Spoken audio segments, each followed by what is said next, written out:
গত কয়েকদিন আগে কুড়িগ্রামের এক জমিখোর মানুষের জমি অবৈধভাবে নিত, তার ঘটনা শুনলাম।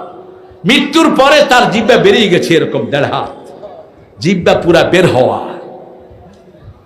ছেলে ময়মনসিংহ এগ্রিকালচার ইউনিভার্সিটির টিচার ছিল, ছেলেও নিউজিল্যান্ডের গুলিতে শেষ।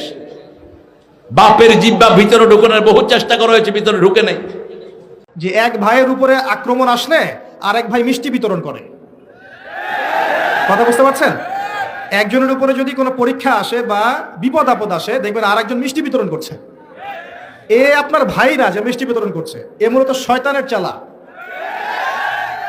এ যদি এর মতো শত শত শয়তানের পূজারী যদি উম্মাহ থেকে ঝরেও যায় আল্লাহর দিনের যাররা পরিমাণ ক্ষতি হবে না ইনশাআল্লাহ। আর ওই যে যাদের উপর দেখবেন অত্যাচার জুলুম নির্যাতন আসছে, সবর করছে, দিনের জন্য কিছু করার চেষ্টা করছে, আল্লাহ পাক এই মানুষগুলোকে ইনশাআল্লাহ দেখবেন কাল পরকালে জান্নাতুল ফিরদৌস দান করেছে। যে কোনো অসুখ আপনার হয়, এমনকি ব্ল্যাক ম্যাজিক আপনি আক্রান্ত, সূরা ফাতিহা পড়েন, নিজেকে নিজে ফু দেন, পানিতে তেলে পড়ে ফু দিয়ে সেটা আপনি শরীরে প্রয়োগ করেন, পান করেন, ব্যবহার করেন, ইনশাআল্লাহ বিইذنিল্লাহ যেই কোনো দুরারোগ্য ব্যাধি থেকে আল্লাহ তাআলা আপনাকে আপন অনুগ্রহে শিফা দান করবেন। এরপর সূরা ইখলাস, সূরা ফালাক, সূরা নাস 3-3 বার পড়ে কোনো পানিতে, খাবারে আপনি তেলে ফু দেন, সেটা প্রয়োগ করেন যথাযথ নিয়ম অনুযায়ী, অথবা নিজের প্রতি নিজে পড়ে ফু দেন, আল্লাহ রাব্বুল আলামিন আপনাকে শিফা দান করবেন। কোরআন থেকে শিফা গ্রহণ করা এটা জায়েজ আছে, নবী সাল্লাল্লাহু আলাইহি ওয়াসাল্লামও করেছেন, সাহাবায়ে কেরামও করেছেন। কিন্তু কুফরি কালাম করা, বানটোনা করা, এগুলোর জন্য কোন অবস্থাতে ইসলাম শরীয়তের কোন অনুমোদন। বিড়াল পালবেন ঘরে, 3টা উপকার। কয়টা?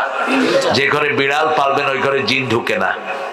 আপনার ছোট ছোট বাচ্চারা আছে না ঘরে, এই জিনরা খুব উপদ্রব করে এদেরকে। ঘরে যদি কোনো মূর্তি রাখেন, কোনো পুতুল রাখেন, ওই পুতুলের ভিতরে থাকে জিন। ছবির ভিতরে এরকম বিভিন্ন মূর্তির ভিতরে কি থাকে? জিন থাকে। যেখানে হিন্দু ভাইয়েরা মূর্তিগুলি সাজিয়ে রাখে, ওটার ভিতরে পচা জিন থাকে, খারাপ জিন থাকে। মূর্তি যখন কোন ঘরে বিড়াল থাকে, ওই ঘরে জিন ঢুকতে পারে। ইটের দাদনে টাকা দিলে সুদ হবে কিনা? আপনি যেভাবেই দেন, টাকা দিয়েছেন লোন, এরপরে মূল টাকাটা ফেরত নেবেন পুরাটা, মাঝখান থেকে আপনি মুনাফা খাবেন, সুবিধা নেবেন, এটা সুদ, এটা জায়েজ নাই, এটা হারাম।